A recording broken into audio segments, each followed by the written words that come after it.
नमस्कार। जयति कवि भारती श्रृंखला के अंतर्गत काव्य प्रकाश ग्रंथ के व्याख्यात्मक अध्ययन में आपका हार्दिक स्वागत है।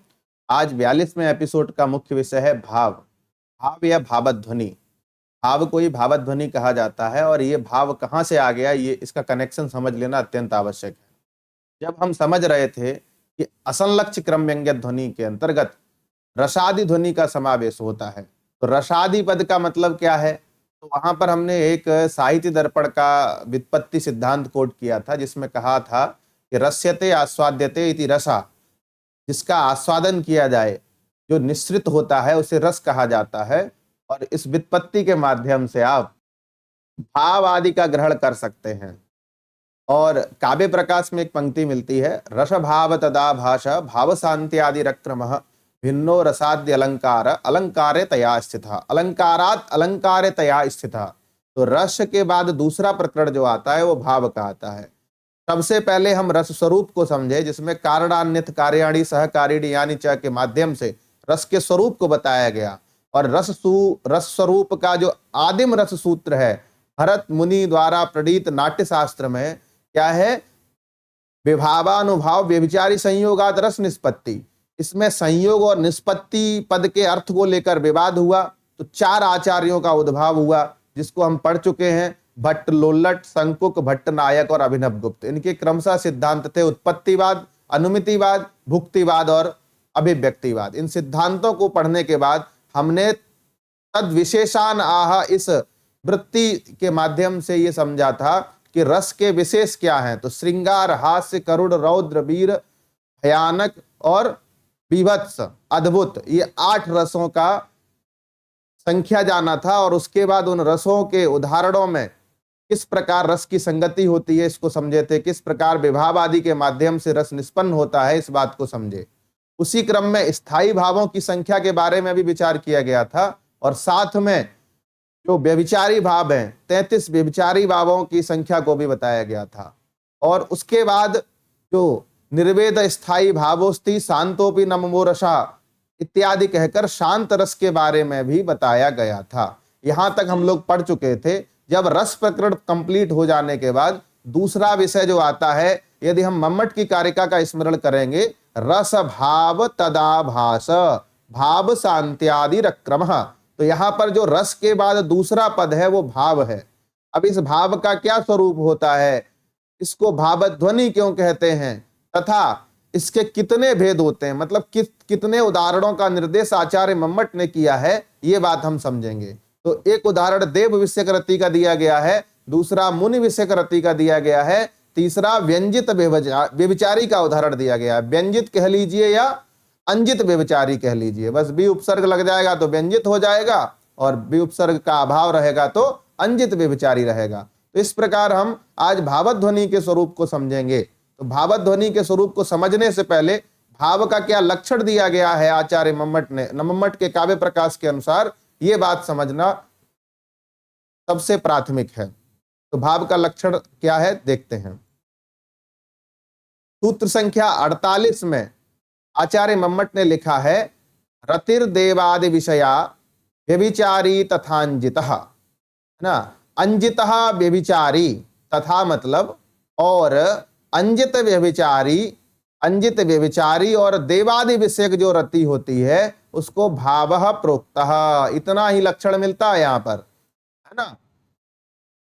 अंजित व्यभिचारी और देवादि विषयक रति, देवादि विषयक रति और अंजित व्यभिचारी भाव कहे जाते हैं। अब रति 2 प्रकार की होती है, एक तो कांता विषयक अर्थात प्रेमिका विषयक भी रति होती है, और प्रेमिका से इतर भी रति होती है। हम अपनी माता से भी प्रेम करते हैं, पिता से भी प्रेम करते हैं, गुरु से भी करते हैं, और देवताओं से, इष्ट देवता से भी प्रेम करते हैं। तो क्या वह सब प्रेम श्रृंगार रस में समाहित हो जाएगा, ये प्रश्न उठता है। तो इसका साफ उत्तर है कि सभी प्रकार के जो जितने गिनाए गए हैं ये सारे प्रेम एक जैसे नहीं है। कांता विषयक प्रेम अलग प्रकार का है, और उस प्रेम का जो स्थायी भाव है उसको रति कहा गया है। तो कांता विषयक जो रति है वो श्रृंगार रस है, जिसके 2 भेद हम लोग पढ़ चुके हैं। पहला संयोग श्रृंगार, दूसरा विप्रलंब श्रृंगार। संयोग श्रृंगार में कांता अर्थात जो प्रियतम और प्रियतमा होती है, दोनों का संयोग रहता है और विभिन्न प्रकार की चेष्टाएं वो आपस में अनुभूत करते हैं। विप्रलंब श्रृंगार के 5 भेदों का भी निर्देश हम लोग पढ़ चुके हैं। तो यहाँ विषय श्रृंगार का नहीं है, यहाँ ये बताया जा रहा है कि रति कांता विषयक भी हो सकती है और कांता से इतर भी हो सकती है। तो कांता से इतर मतलब कांता के अतिरिक्त, प्रियतमा के अतिरिक्त जो रति है वो क्या है, कैसी रति है, देवादि विषया, जो देवादि विषयक है। आदि पद से यहाँ पर मुनि गुरु नृप पुत्र आदि विषया, ये भी लिखा है, ये वृत्ति में स्पष्ट कर दिया है। आदि शब्दात मुनि गुरु नृप पुत्र आदि विषया, आदि शब्द से मुनि विषयक रति, गुरु विषयक रति, नृप विषयक रति और पुत्र विषयक रति अभिप्रेत है यहाँ पर। तो देव विषयक रति, मुनि गुरु नृप पुत्र आदि विषयक जो रति है, तथा अंजित व्यभिचारी, अंजित व्यभिचारी को बाद में समझेंगे, पहले जो रति है देवादि विषयक जो रति है उसको समझ लेते हैं। तो यहां पर यह भी लिख दिया है, कांता विषयातु व्यक्ता श्रृंगार, कांता के विषय में व्यक्त होने वाली जो रति है वो श्रृंगार रस के अंतर्गत समाहित होगी। ठीक है, उदाहरण देखते हैं। तो उदाहरण मम्मट ने 3 दिए हैं, एक देव विषयक रति का दिया है, दूसरा मुनि विषयक रति का दिया है और तीसरा अंजित व्यभिचारी का दिया है। अंजित व्यभिचारी भी भाव होता है, देवादि विषयक रति भी व्यभिचारी होता है। तो इस बात में सबसे पहला जो उदाहरण है वो देव विषयक रति का है। कोई भक्त महादेव की स्तुति कर रहा है और स्पष्ट रूप से कह रहा है कि तुम्हारे शरीर से जो अभेद संबंध स्थापित रखती हैं जितनी भी वस्तुएं वो भले ही विष हो, वो भी मेरे लिए अमृत है, लेकिन तुम्हारे शरीर से जो पृथक वृत्ति है, मतलब जो तुम्हारे शरीर में संसक्त नहीं है, भेद वृत्ति जो है वो अमृत होने पर भी मुझे अच्छी नहीं लगती। अब इस भाव को एक भक्त कैसे व्यक्त कर रहा है, इसको पद्य के माध्यम से समझते हैं। कंठ कोण विनिमिष्टम ईश ते कालकूटम अपि मे महामृतम, हे ईश, हे इष्ट देव भगवान शंकर, ते कंठ कोण विनिविष्टम, तुम्हारे कंठ के कोण भाग में जो विनिविष्ट है, समाहित है, क्या, कालकूटम, कालकूट मतलब हालाहल विष, वह विष भी मे महामृतम, मेरे लिए अमृत है। क्योंकि जो आपके कंठ में विनिविष्ट जो कालकूट है वह आपके शरीर का एक हिस्सा है, मतलब उसमें भेद वृत्ति नहीं है, अभेद है, कंठ के अंदर विद्यमान है। और अपि उपात्तम अमृतम, और कह रहे हैं कि उपात्तम अमृतम, जो अमृत की कोटि पर पहुंच गया है। भवद बपुहु भेद वृत्ति ही, भले ही अमृत हो लेकिन आपके देह से भेद वृत्ति वाला हो, आपके शरीर से भिन्न हो। यदि उपात्तम अपि अमृतम भवद बपुहु भेद वृत्ति लभ्यते मे न रोचते, अगर अमृतत्व को प्राप्त हो गया है कोई वस्तु लेकिन आपके शरीर से पृथक है तो वो मुझे अच्छी नहीं लगती। जैसे चंद्रमा है, चंद्रमा से एक दिन अमृत की वर्षा होती है, ऐसी हमारी सनातन परंपरा में कल्पना की गई है। और इसलिए जो चंद्रमा है, चंद्रमा की जो कला शंकर जी के मस्तिष्क पर विद्यमान है, वो शंकर जी के शरीर से भेद वृत्ति को धारण कर रही है। इसलिए भले ही वो अमृत है लेकिन मुझे अच्छा नहीं लगता, लेकिन आपसे अभेद संबंध में जो चीजें रहती हैं वो मेरे लिए अमृत के समान है, भले ही हालाहल विष क्यों न हो। तो ये पद्य यहाँ पर दिया गया, इसमें किस प्रकार रत्यादि भाव है इसको समझ लेते हैं। तो यहाँ पर मुनि आलंबन है, मुनि नहीं देव, ईश आलंबन है, ठीक है। और ईश शब्द से प्रकट होने वाला अव्याहत ऐश्वर्य क्या है, उद्दीपन है, स्तुति अनुभाव है, धृति स्मरण आदि संचारी भाव है। और इन विभावादियों से पुष्ट होकर जो ईश विषयक रति है वही क्या है, भाव है, व्यंजित हो रही है। ईश आलंबन, ईश शब्द से प्रकट होने वाला अव्याहत ऐश्वर्य उद्दीपन, स्तुति अनुभाव, धृति स्मरण आदि संचारी भाव, और इन सब से व्यंजित होने वाला जो रति है वही क्या है, भाव है। यदि कांता विषयक रति हो जाती तो यहाँ पर श्रृंगार रस होने लगता। कांतेतर विषयक रति होने के कारण इसको हम किस में रखेंगे, भाव में रखेंगे। भाव में इसलिए रख रहे हैं क्योंकि रसादि पद से भावादि का ग्रहण होता है, ऐसा साहित्य दर्पणकार ने लिखा है। रसपदेन रस्यते आस्वाद्यते इति रसा, इस व्युत्पत्ति के माध्यम से इति व्युत्पत्ति योगाद भावादयोपि गृह्यन्ते, ऐसा साहित्य दर्पणकार ने लिखा है। तो यहां पर आप समझ गए होंगे किस प्रकार एक भक्त ईश्वर की स्तुति कर रहा है और उसमें कालकूट अमृत को भी अपने लिए अमृत बता रहा है। क्यों बता रहा है? क्योंकि वो उनसे अभेद वृत्ति वाला है। लेकिन यदि कोई वस्तु है जो अमृतत्व को प्राप्त हो गई है और भेद वृत्ति वाली है तो वो मुझे अच्छी नहीं लगती है, ऐसा इस भक्त का अभिप्राय है। तो इसमें किस प्रकार जो देवादि विषयकृति व्यंजित हो रही है ये आप समझे होंगे। देव विषयकृति है ना, महादेव विषयकृति। मुनि विषयकृति का दूसरा उदाहरण दिया है मम्मट ने, और इसमें किस प्रकार है इसको भी हम लोग समझ लेते हैं।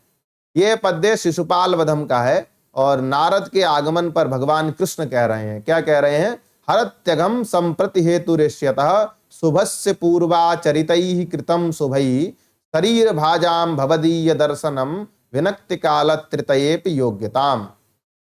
भगवान कृष्ण कहते हैं कि आपका जो आगमन है ना, वह है शरीरधारियों को, जो प्राण धारण करते हैं अर्थात मनुष्यों को क्या करता है? काल त्रितयेपि योग्यताम विनक्ति, तीनों कालों की योग्यता को अर्थात तीनों कालों में कल्याणकारी होने की योग्यता को विनक्ति अर्थात प्रकट कर रहा है। भवदीयम दर्शनम, भवदीयम दर्शनम, भवदीय दर्शनम, भवदीयम दर्शनम, आपका यह जो दर्शन है वो शरीर भाजाम देहधारिणाम है ना, काल त्रितयेपि योग्यताम विनक्ति, तीनों कालों की योग्यता प्रकट कर रहा है।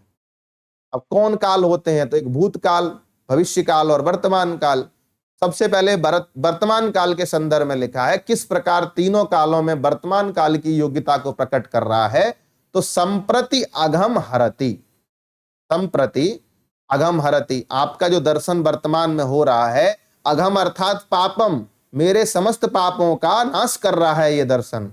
दूसरा, एष्यतः शुभस्य हेतुः, और भविष्य में जो कल्याण होगा उसका ये कारण है, क्योंकि मुनि का दर्शन करना व्यक्ति के लिए कल्याणकारी होता है। तो कालांतर में जो फल मिलने वाला है और कैसा फल, शुभ फल मिलने वाला है, उस फल के प्रति यह हेतु है। और क्या लिखा है?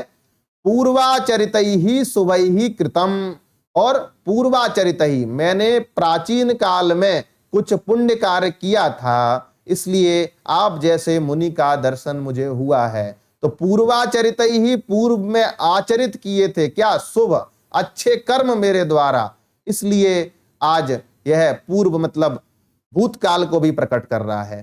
तो नारद जी का जो दर्शन है वो भगवान कृष्ण किस प्रकार व्यक्त कर रहे हैं? कह रहे हैं कि यह मनुष्यों के लिए तीनों कालों की योग्यता को धारण कर रहा है, वर्तमान में पापों को नष्ट कर रहा है, भविष्यकालीन होने वाले कल्याणों का ये हेतु है, और प्राचीन काल में हमने कुछ अच्छे कार्य किए थे जिस कारण आपका दर्शन हो रहा है। तो यहां पर मुनि आलंबन है, दर्शन की योग्यता प्रकट करना उद्दीपन है, तथा यह कथन ही मतलब जो बता रहे हैं भगवान कृष्ण कह रहे हैं, यह कथन ही अनुभाव है और उससे व्यंजित होने वाला हर्ष व्यभिचारी भाव है। इस प्रकार यहां मुनि विषयक कृष्णनिष्ठ रति आवध्वनि के स्वरूप में समाहित हो जा रही है, और ये आप समझ ही गए होंगे।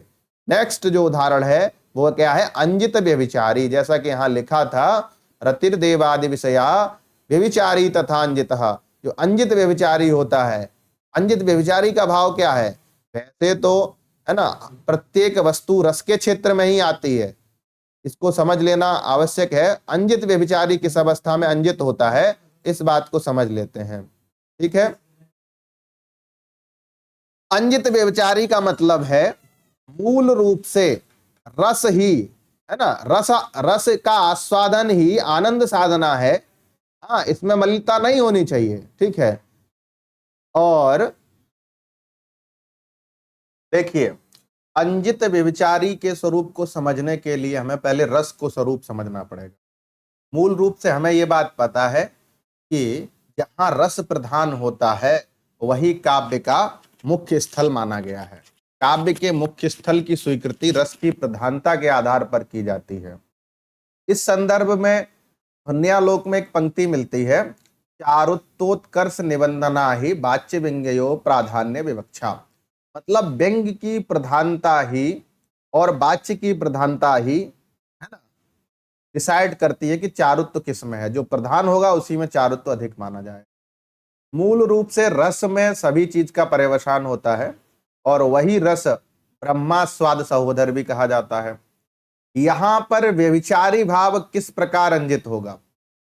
कैसे? मान लीजिए पानक रस है या मान लीजिए खीर है, खीर में चावल भी पड़ता है, दूध भी पड़ता है, चीनी भी पड़ती है, शक्कर, और उसके साथ में इलायची इत्यादि भी डाली जाती है। तो सबका मिश्रित रूप खीर की अनुभूति कराता है। खीर को न एक चावल कह सकते हैं, न शक्कर कह सकते हैं, न दूध कह सकते हैं, लेकिन ये सब मिल जाते हैं तो हमें खीर शब्द से हम व्यवहार करते हैं और उस खीर से आने वाला जो आनंद है वो हमें तृप्त करता है। यही खीर में अगर किसी एक पदार्थ की मात्रा बढ़ जाए तो खीर का स्वाद तो तथावत रहेगा, लेकिन हम ये कह सकते हैं कि इसमें शक्कर का टेस्ट अधिक आ रहा है, या फिर इसमें इलायची का टेस्ट अधिक आ रहा है, केसर का टेस्ट अधिक आ रहा है। तो जो अलग से आने वाला टेस्ट है वही क्या है? अंजित व्यभिचारी है। मूल रूप से तो रस ही काव्य है और अंजित व्यभिचारी भी रस में ही परिणत होता है, लेकिन वह अंजित व्यभिचारी प्रधान हो जाता है, उसके कारण रस व्यंजित होने लगता है।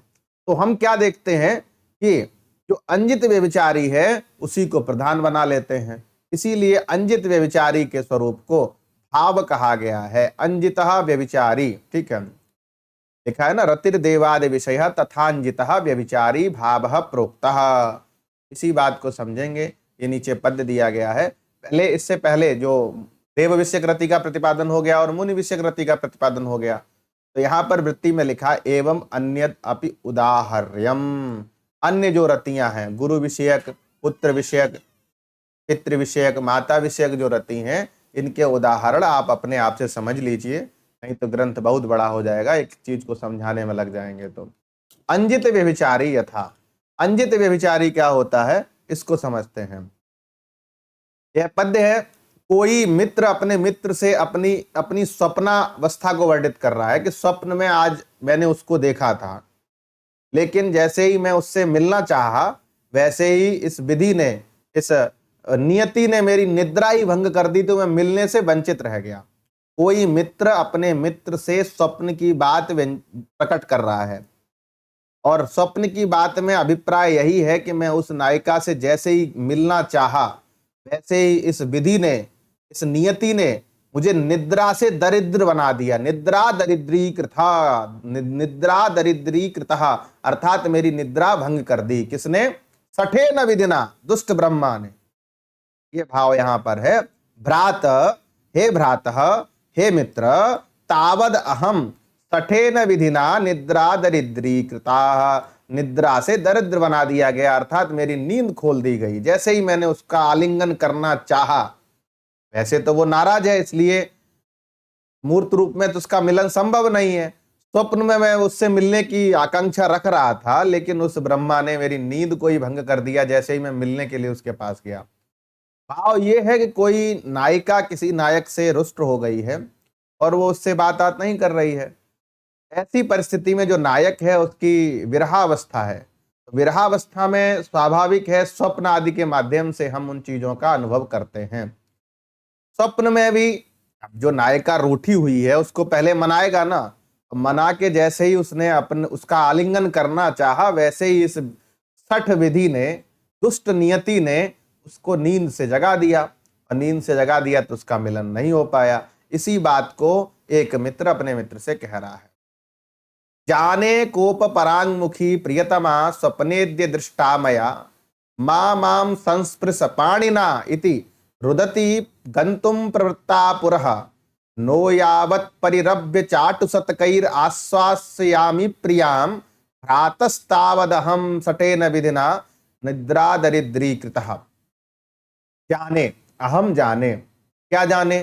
तो कोप परांगमुखी प्रियतमा, कोप से परांगमुख वाली, मतलब जो किसी कोप के कारण मुझसे विमुख हो गई है, ऐसी प्रियतमा अद्य मया स्वप्ने दृष्टा, आज मैंने स्वप्न में कोप से जो मेरी परांगमुखी प्रियतमा है उसको मैंने स्वप्न में देखा, और जब मैं उससे मिलना चाहा, मैंने उसका स्पर्श करना चाहा, पाणिना मां माम इन संस्पृश पाणिना, मां मतलब नहीं, माम मतलब मुझको, संस्पृश अपने हाथ से मुझे मत छुओ, ऐसा कहती हुई रुदती रोती हुई गंतुम प्रवृत्ता पुरः, मैंने उसको देखा और जैसे ही मैंने उसको स्पर्श करना चाहा तो उसने कहा अपने हाथ से मुझे स्पर्श करने की हिम्मत मत रखना, अगर मुझे छुआ समझ लो लतिया दिए जाओगे, ठीक है।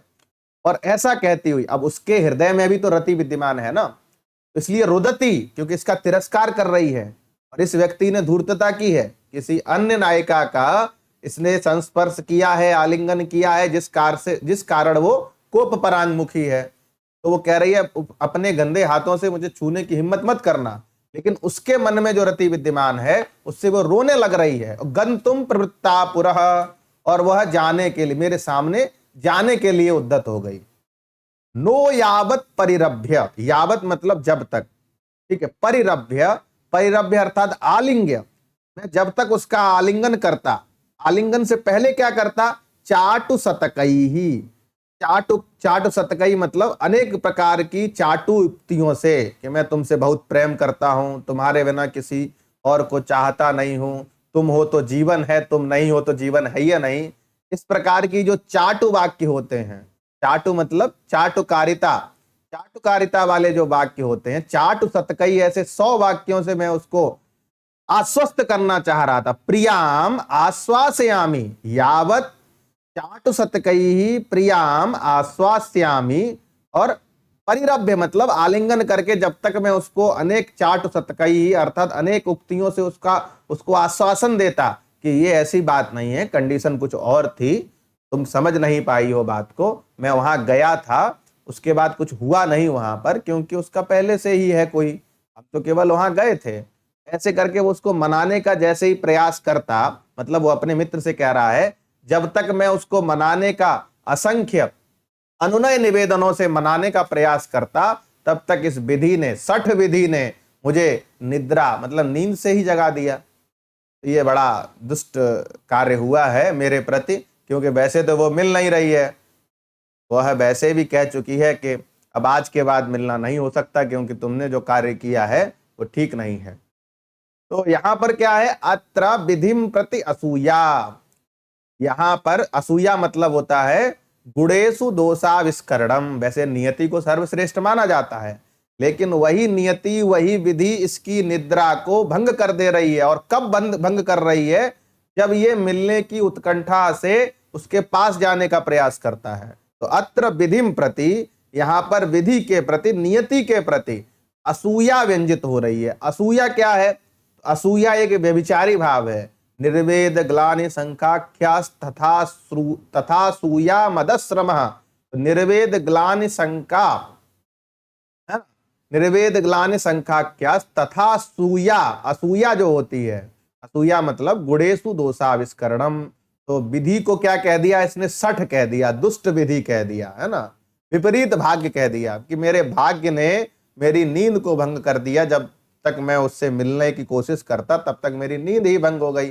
तो यहां पर क्या है, असूया व्यंजित हो रही है, किसके प्रति, विधिम प्रति।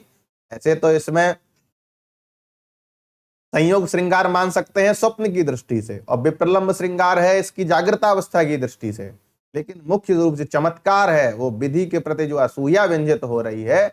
सठे न विधिना निद्रा दरिद्री कृता, जो सठ विधि, दुष्ट विधि, दुष्ट भाग्य ने मेरी नींद ही खोल दी, इसमें जो चमत्कार है वो ऊपर के चमत्कारों से अधिक है, या ऊपर के चमत्कार जो है वो इस चमत्कार से और अधिक बढ़ जा रहे हैं। तो हेतुता इसकी हो जाने के कारण, जो विधि के प्रति असूया है इसकी हेतुता हो जाने के कारण अंजित व्यभिचारी जो है वो भावत ध्वनि की कोटि में चला गया। तो आप यहां तक समझे होंगे किस प्रकार 3 प्रकार के स्थिति में भावत ध्वनि होती है। पहली देव विषयक रति, दूसरी मुनि विषयक रति, और तीसरी अंजित व्यभिचारी। इसी का यहाँ निर्देश किया गया है, और आप लोग समझ तो गए ही होंगे, नहीं समझे हैं तो आप कमेंट करिए, जो डायरेक्ट कनेक्ट हैं वो अपनी जिज्ञासा व्हाट्सएप के माध्यम से प्रेषित कर सकते हैं। बाकी आप लोग समझ गए होंगे, कुछ छोड़ा तो है नहीं। और यदि लग रहा है कि कोई ऐसी शंका है तो आप हमसे पूछ सकते हैं। तो धन्यवाद, अग्रिम वीडियो में मिलते हैं। नमस्कार।